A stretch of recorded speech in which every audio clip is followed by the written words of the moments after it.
Welcome to the podcast. I'm Sarah. And I'm Clem, and this is Turns Out We're Gay.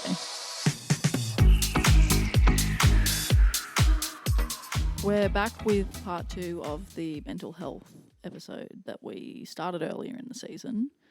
We went through a lot of really heavy stats and opinions based on those stats, and they're obviously very relatable to us. Yeah. Having been through these sorts of things. This episode is going to be very much focused on our personal journeys and talk a bit about what we individually really experienced. Yeah, so obviously the last episode, like you said, the stats were heavy. We wanted to just, lay some foundation around the current statistics within mental health for queer people. And then follow it up more about ourselves. So that's what we're going to focus on today. We're going to talk about our individual stories about coming out, but then we're also going to talk about our own mental health struggles that aren't necessarily related to being queer, but I guess it does show, like you said in the last episode, that we're also normal people dealing with normal everyday challenges as well as our own mental health challenges. And then on top of that, we're coming out and all the other things that come into it. So I do think that mental health is a broad spectrum. It's not just about being queer.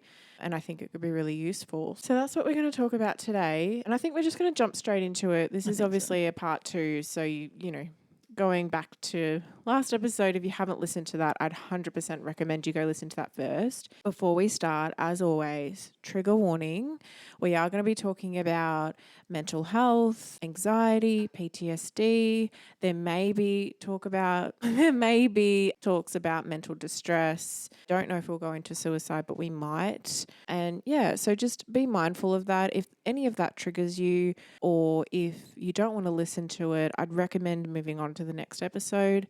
But with that, why don't we jump straight into it and start with you, Clem? Let's talk a little bit about your coming out story. I know we've talked about it in season 1, but let's really focus on the actual feeling of coming out and the challenges during the time of figuring that out. Yeah, absolutely. I was just going to say as well, like if you want our actual coming out story and a little bit more of a banter sort of take on it, then that's the first episode. First episode, straight up. And if you haven't listened to that, then what are you doing here? Out, and I don't know how you got to this point. But yeah, so I'm just going to jump straight into it. Go for gold. I have struggled with anxiety since I was I probably struggled with it before, but only quite severely since I was about 15. It went through its highs and lows. I went and saw multiple different people to try and talk through things, but mainly kind of just tried to deal with it myself. And by deal with it, I mean shove it down and pretend it wasn't happening, with zero success, really. So yeah, I've been dealing with it, to my knowledge, 15 onwards. But as I say, I think I've experienced it probably my entire life. I'm a pretty anxious little thing. But looking back on it, I think a lot of my anxiety probably, or a good chunk of it, sat with the reality that I wasn't comfortable in my own skin. A lot of my anxiety is social anxiety. So in crowded rooms, having any sort of social interaction, and to this day I'm still pretty shit at it, but a lot better, I'd like to think. But, you know, growing up, I had a friend and I couldn't even go up to a fish and chips thing and order chips. Like, I would have to be like, you order for me. And God bless Cass, one of my best mates, who would do all of that stuff for me and take on that reign and whatnot. And still to this day, I prefer if I'm not the person calling the doctor or shit like that. But I think that's pretty common. I think I'm very observant and hyper aware of a lot of things. So when it comes to social situations, what you might think of an interaction being like, you know, oh, that was a bit embarrassing or whatever. Like, you've had a couple of moments where you've kind of gone, oh, that was a bit embarrassing, laughed, and then moved on. I would be thinking about it for 3 years after, and probably still to this day, analysing what I could have said differently, how that person must have thought I was an idiot, like all of this stuff. So just to try and give everyone a bit of context about like social anxiety. It's just, for me anyway, and that's what we're going to do today, is talk to our own sort of story. But for me, it's very much overanalyzing every situation, overthinking, worrying and thinking of worst case scenarios. That is one thing that my brain does at any given moment, or if any possibility, if you talk about anything like, oh, should we go do this or whatever, every single time, still to this day, it'll be worst case scenario, I don't know, we're going to die or something.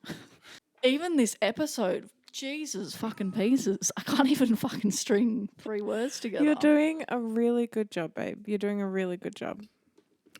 Even this episode's a mess, and I own that because that's just how my brain is and things, and I think it comes down to all different sort of neurodivergent type things. But yeah, I think it really added to my coming out story and me figuring out who I am as a person, and it really delayed it because the thought of standing out in a crowd for me is horrendous, absolutely horrendous. It's funny because people see me on TikTok and they see me, you know, doing a TikTok live, or I do covers on my guitar and sing on videos on TikTok or on live and things like that. I do all of that to push myself because what I've learned from my process is the more I put myself in an uncomfortable position, the more I'm going to grow and the more comfortable I'm going to get. I'm still not comfortable doing it. Like, you see me from behind the scenes doing the guitar lives and things like that. I'll turn the camera off and I'm like, that was disgusting. Like, I hated that. Or I get 500 messages from your other phone during it going, this is terrible. I hate it. Yeah, I don't exactly. want to be here. 100%. And I go back to you saying, you're staying on for another 10 minutes. You're giving it another go. Spare me. You do, though, and that's one of the things I love about this relationship is you help me push myself because that is what, for me, that's for what I need in this journey of my anxiety and things like that. The more I push myself, the more I get uncomfortable, the more comfortable I'm going to get, is the way I've always sort of looked at it. But it took me a long, long way to get there. So I tried all of the things growing up with talking to people, whatnot. It didn't work for me. I had some really positive experiences with talking to some people, and I had that definitely helped me. But I'm not sure if my case was so severe that it couldn't sort of have done what meds have done for me. Yeah. But I eventually ended up going down the meds path. So I probably was about, God, I wouldn't have a clue what age I was, but I was in my early 20s.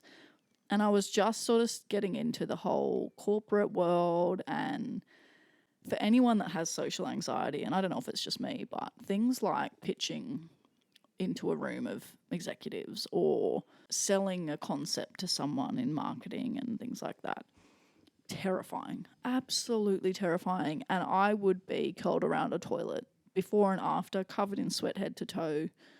I hated every second of it. And I loved the creative side of my job and I loved all of that stuff, but the idea of interacting with intimidating people for me, or the imposter syndrome, or the constantly self-doubt and things like that, it just got way too much for me, and I ended up having, a week or so off work because I could not get out of bed. I couldn't move. I was so unwell and nauseous, and that was the biggest thing for me is I get so nauseous and sick from my brain. My brain, it's a crazy concept for people that don't experience it, but your brain creates these physical effects. Yeah.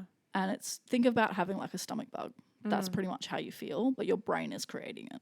Yeah. So it goes around and around in a circle if you can't get out of these sorts of panic attacks and down moments. That I was literally in bed or around a toilet for a week because I was so unwell, just not coping with life. Not only that, I got to a point where I stopped going out and drinking and socializing, and I became this person that sat at home all the time. And I love my gaming and I have my gaming friends, but it became the only thing that I did and things like that.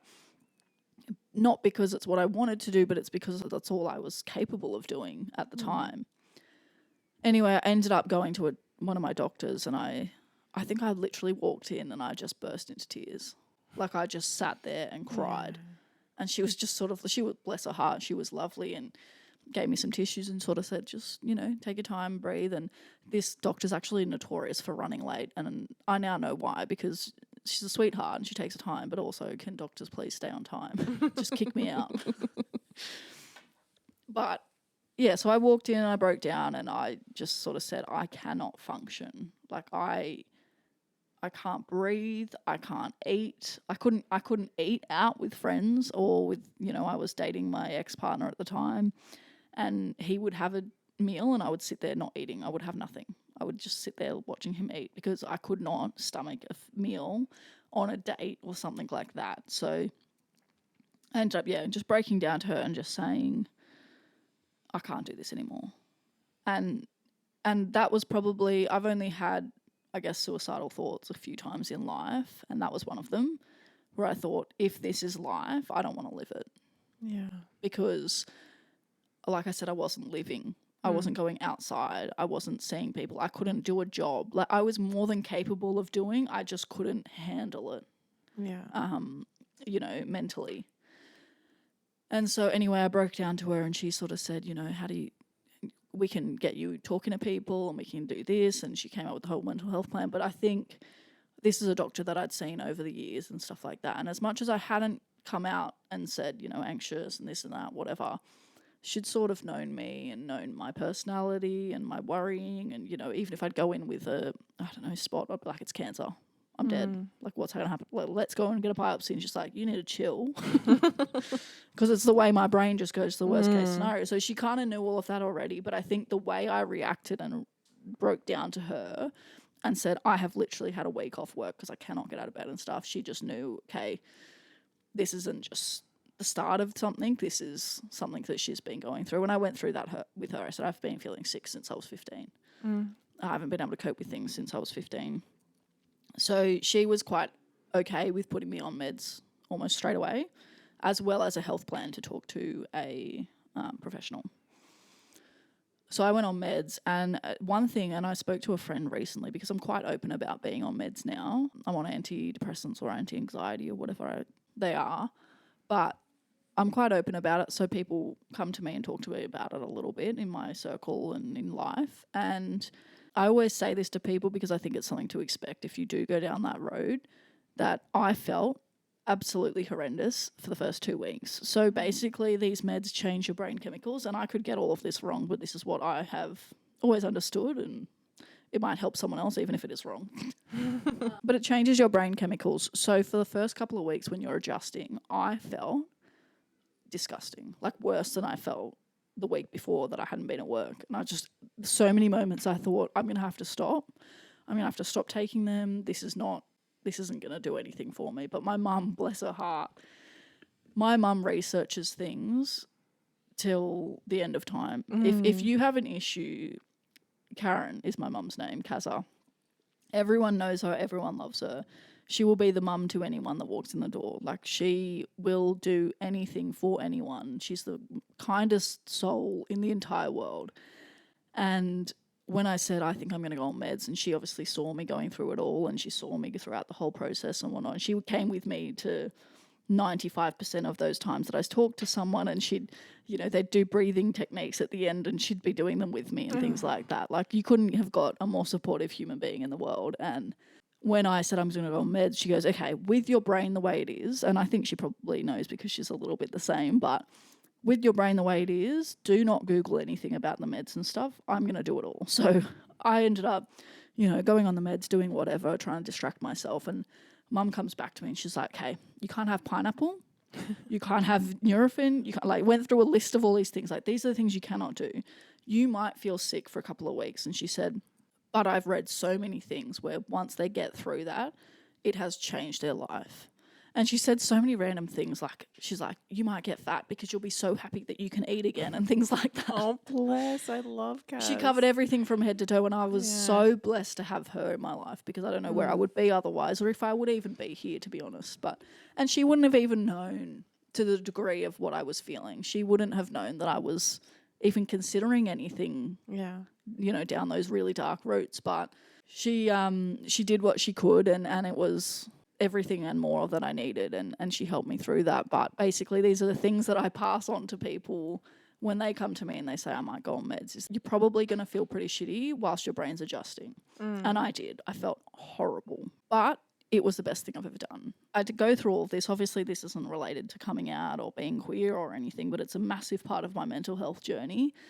And it's a massive step for some people. It is not the right step for a lot of people. And people have really horrible reaction with meds. It's not a magical solution for everyone. It's not even a magical solution for me. What the meds do for me is it takes away the physical side of it.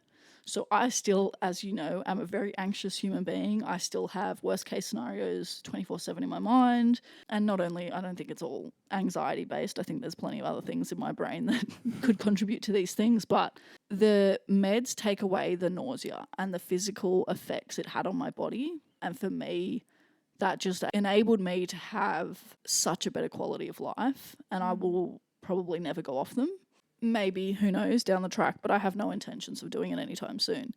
They were the best things I've ever done, ever. Yeah. But as I say, absolutely a very individual step, not the right thing for everyone.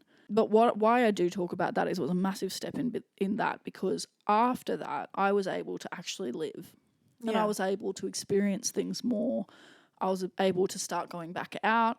And, you know, one of the things that I didn't want to do, because they say when you're on these sorts of meds, is that it can double the effect of alcohol. So you have one drink, it's like you're having two.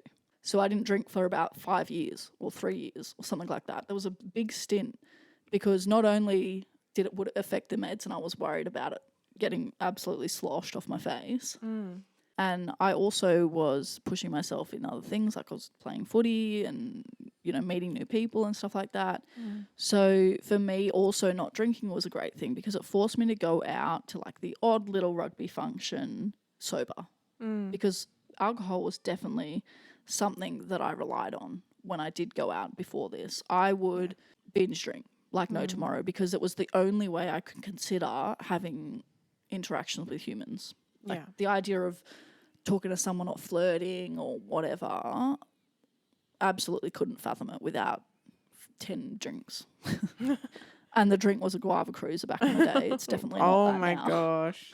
I think I would be sick after having 2 of them now with the sugar and stuff. never. But yeah, so for me, that was a really good step in as well in my journey. But anyway, it all sort of went hand in hand, and I grew my confidence by putting myself into uncomfortable situations. And I still was a very empty shell of a human being as I was going through this process. It took me years to go through all of this. But I then started to sort of get a bit more comfortable in my life and, you know, make positive steps in work and whatnot. And it allowed me to grow a lot more.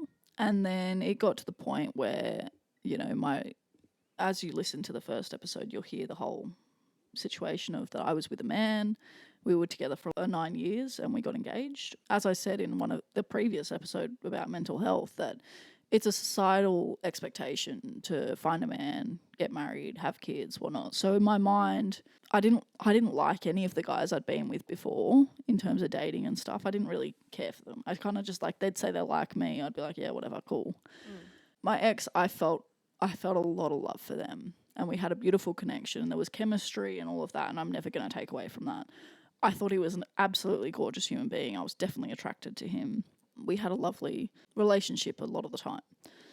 But it got to a point in my life that other things had sort of come up, and I discovered femmes, and I discovered that lesbians can be normal people and are normal people. And there was a foreign concept for me. And because I was so focused on my mental health journey and so many other aspects of life that I'm not going to go into, but I was so focused on all of these things that I never lived as like a young 20-year-old. I never went through, you know, going out and having fun and exploring. And, you know, people talk about how they got with girls at high school and they were, you know, in their 20s, they would have spent a night with a girl or this and that. Like, I never went through any of that. It never even crossed my mind. 15 to 25 was a really dark time for me. And it wasn't the fun, youthful 20s and stuff like that people talk about.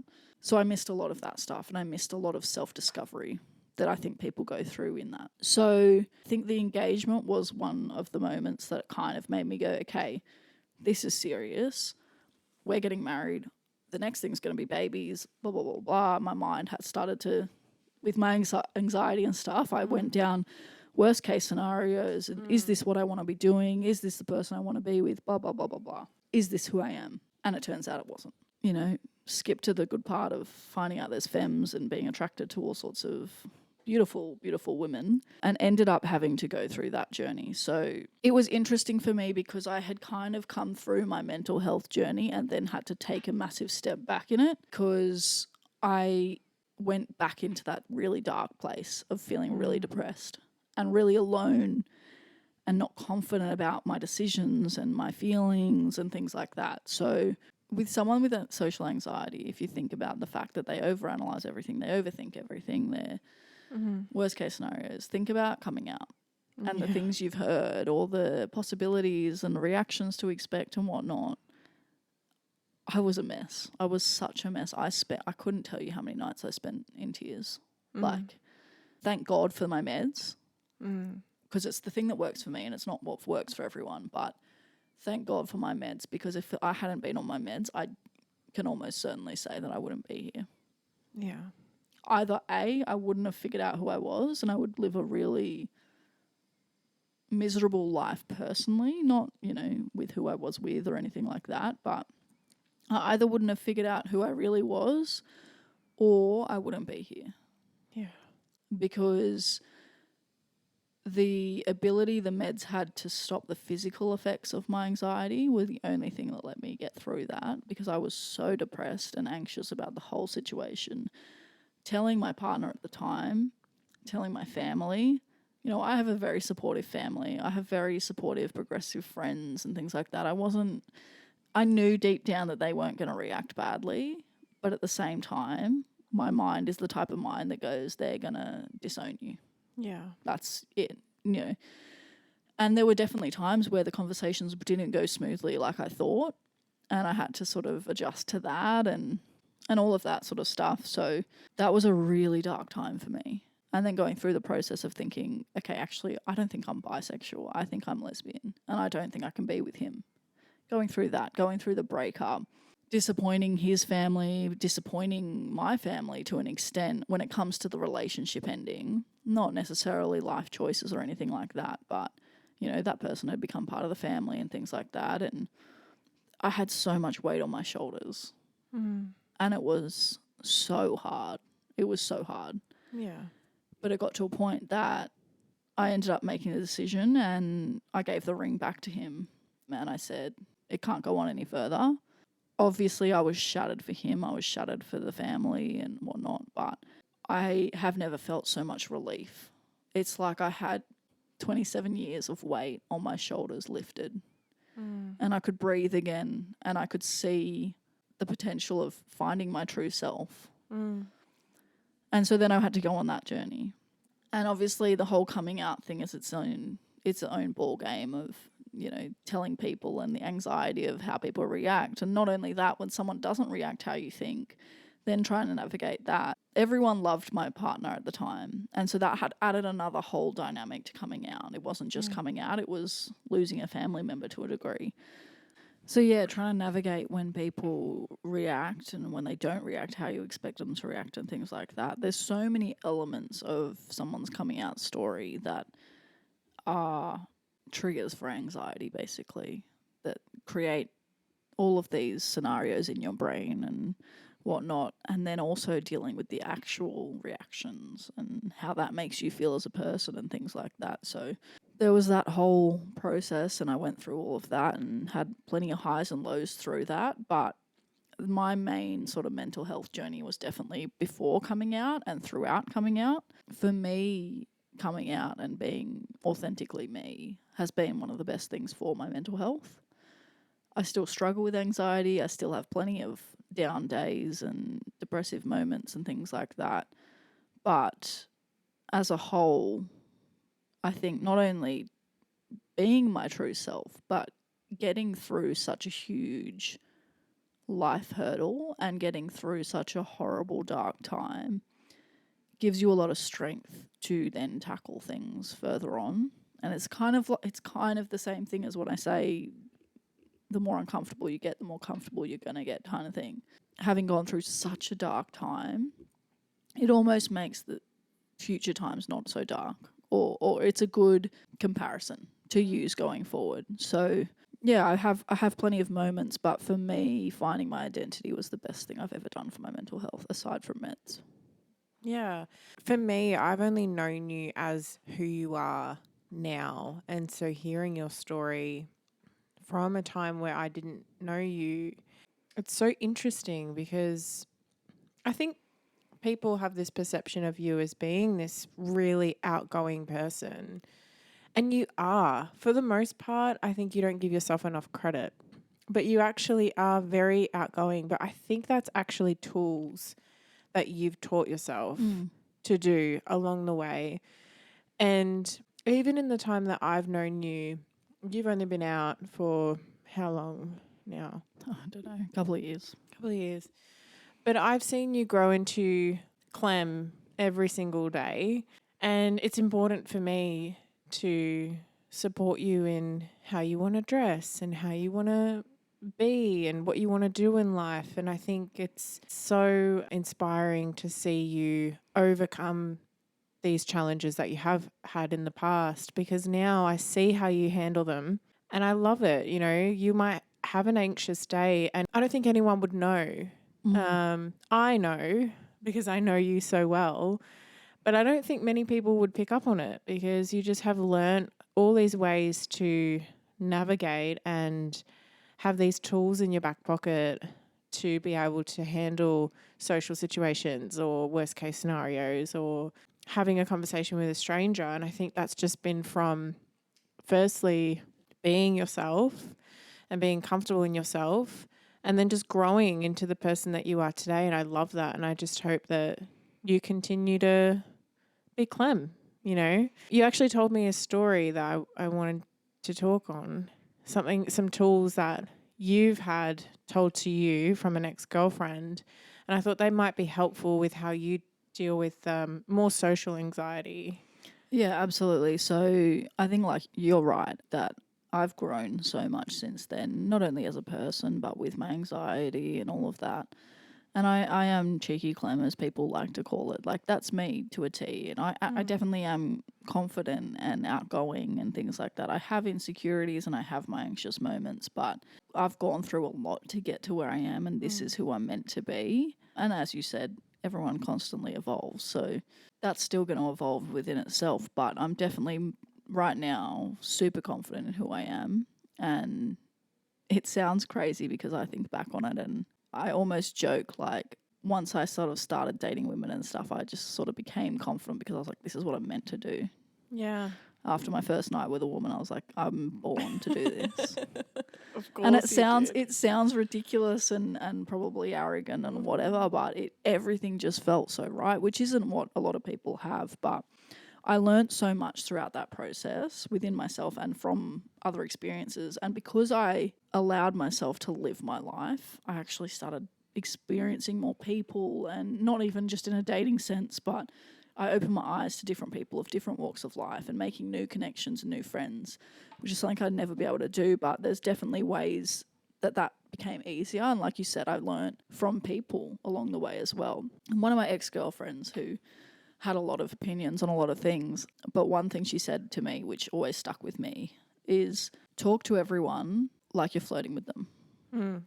And it's crazy because as soon as you kind of make that switch, like I'm naturally kind of like that anyway, but when I thought about it actively and you're kind of flirting with someone, not only do you come across super confident, particularly even if you're not interested in them, like not flirting with someone to a point of actually pursuing them or giving them the wrong impression, but it's the confidence people exude when they're pursuing someone in a flirting sort of manner. So even heterosexual men and things like that, you talk to everyone like you're kind of flirting with them. It's confident, it's, you know, sure of yourself, it's very charming and things like that. And it kind of gives you a bit of the power, in a sense, in a conversation. So for someone like me that's really anxious and like super intimidated super easily by people that I think are above me to an extent, I have massive imposter syndrome, and I even have it with this podcast and with everything we're doing and stuff like that. I have those moments all the time, but you have to kind of remind yourself to do these little things to sort of humble yourself in a way, but also remind yourself that you've fucking done a lot of shit to get where you are. Yeah.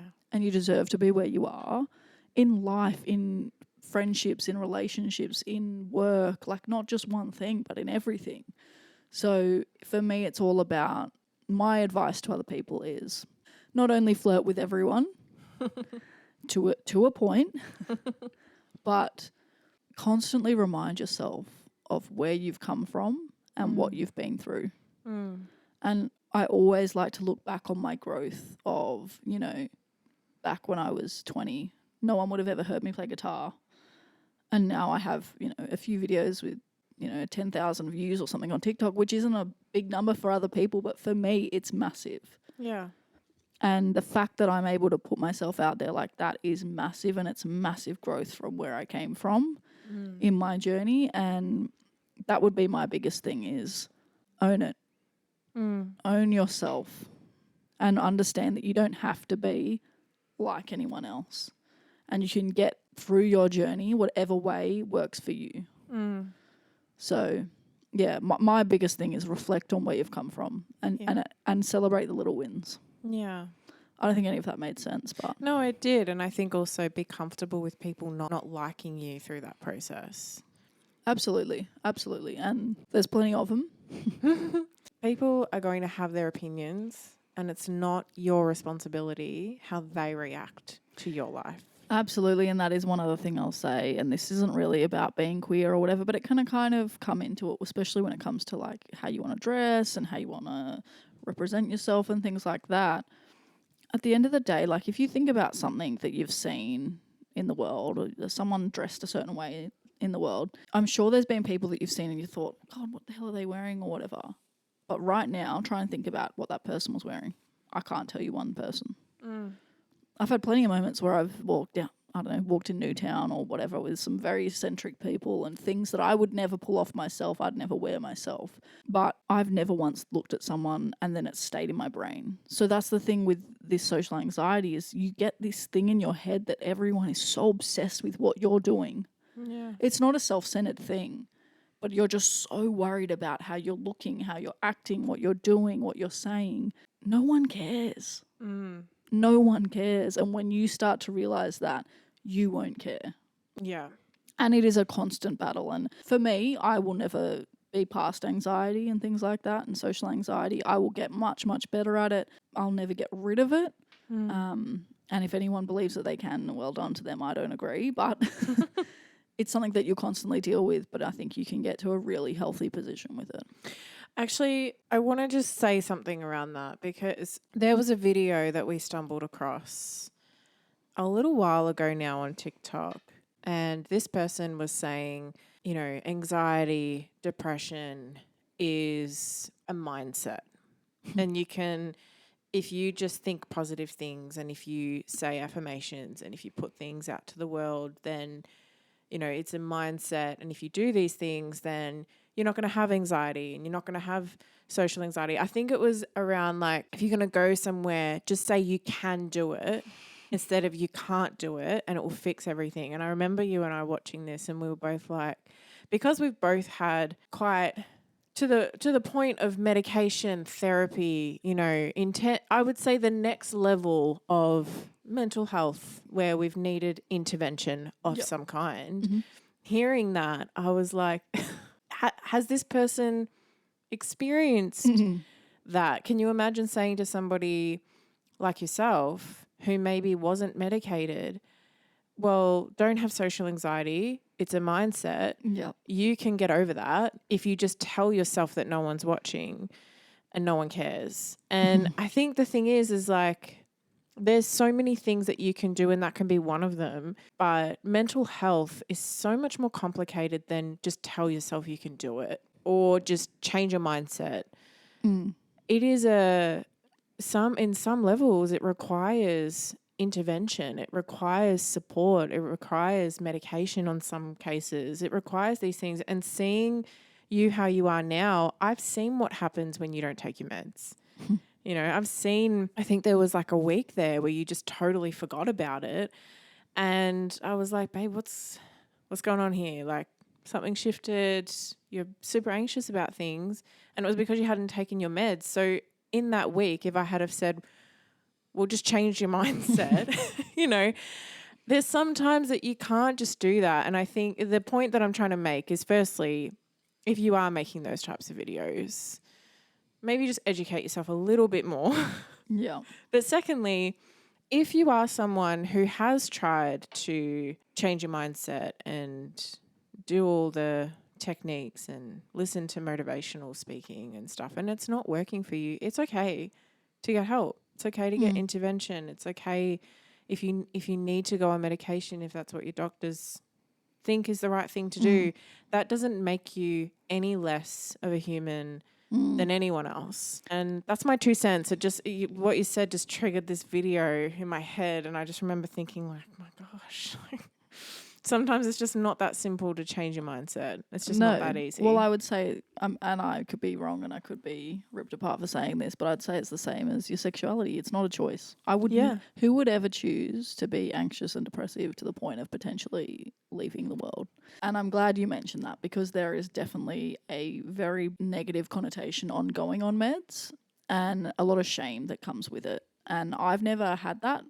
Personally, I mean, it's obviously a bit of a difficult conversation sometimes at the start, but I very quickly was accepting of the meds and thankful for them. So I have always had a very appreciative mindset of them, but a lot of people have a really negative connotation with it. And I would suggest you don't, because it has literally saved my life and it saves a lot of people's lives, and it's not something to ever be shameful of. It's something that I'm always open to talking about. I'm always happy to talk people through it if they're doing it themselves or if they're considering it. And also, going to your doctor, 9 times out of 10, I would say that they're never going to push meds straight away. Maybe some, I don't know. But I would say that a lot of them, there's plenty of other methods that they can help you with or guide you to as a medical professional without leaning towards medication. So also don't hesitate to open up to your doctors in a fear of them going, well, you need to go on meds straight away, because at the end of the day, it's actually your decision. And even if they were to say, this is what I recommend, they're not going to be able to just say, you have to take these meds kind of thing. Mental health has come a long way in conversation, and I think a lot of the medical professional people have grown much more of an understanding and appreciation for sensitivity around it all. So I think I don't believe there should be any shame with it. I don't have any shame whatsoever. I'm always happy to talk to people about it. And like I say, it's just not for everyone, but that's what helped me through my journey. Well, I'm really proud of you for sharing this story. It's not something that you talk about at all. Well, you do, but you don't talk about, especially the earlier years of your life. And I know the struggle that you go through with this. And I think although I see it on maybe the better side of life now, I'm so proud of you for going from where you were to where you are now, and then also dealing with transition out of being in a heterosexual relationship into being queer, whilst you're also going through your own mental health things. And I think this is just an example of what we're saying in the last episode, that imagine having to do both. You know, it's not an easy task. So you should be very proud of yourself, baby. Thank you. I don't think I breathed much that entire time. And I also didn't let you get a word in. So I hope everyone's like, I think either everyone's asleep, tuned out, or they're really invested in what I was saying.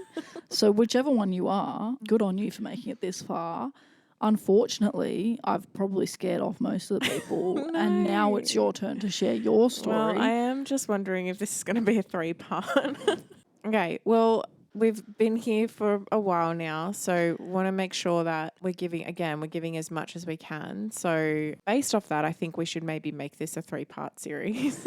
I feel bad because we've kind of teased everyone a bit. We've said, oh, on this episode you'll hear this and this and this. But like you said, they're hard topics to talk about. And unfortunately, I blabbered on a lot. But in saying that, I'm proud that I did. And I think it'll serve a purpose for a lot of people, hopefully. Or even just one person, honestly. I think these topics need to be had, and I think they need to go into the detail that we're going into. So unfortunately, I've taken up all the time for today's episode, and you've only really been able to listen to my little husky voice. But we're going to wrap this up, and we're going to give Sarah the stage she deserves. We're going to give her the time she deserves, and we're going to make this a 3-part series so that we can really focus on your journey next, because it's a big one and it's really important. And I think it has the potential to really change people's lives who are going through it. That's going to be a wrap for today. I'm sorry for being a bit all over the place. As you can tell now, maybe you can understand a little bit why sometimes my brain's a little bit all over the place, and my conversation can do that too as well. But I think it was important. I think you're going to help more people than you realize. And I think this is just going to shed even more light into the person that you are. And I think people only see such a surface level. And I'm so proud of you. And like I said, I think you're really going to help other people that are struggling with this, because social anxiety is not a small issue. It's a big issue. A lot of people have it, especially post-COVID. It's probably one of the biggest things that came out of COVID was social anxiety. So, yeah, so I think you're going to help more people than you think. And I'm really glad that I didn't jump in like I usually do. And I let you have that space because, yeah, I think you're going to listen back on this. And I know when you're editing this, you're going to go, I want to cut this, I want to cut that. I don't want you to cut anything, obviously, except what you need, because your story is just as important as mine, as anyone else's. And we're so glad that you're here. And I love you. I love you too. Okay. That's a wrap, guys. Sorry for teasing a 2-part series. We're moving into a 3, maybe a 4th. And okay, 1, 2, 3. Love you. Bye.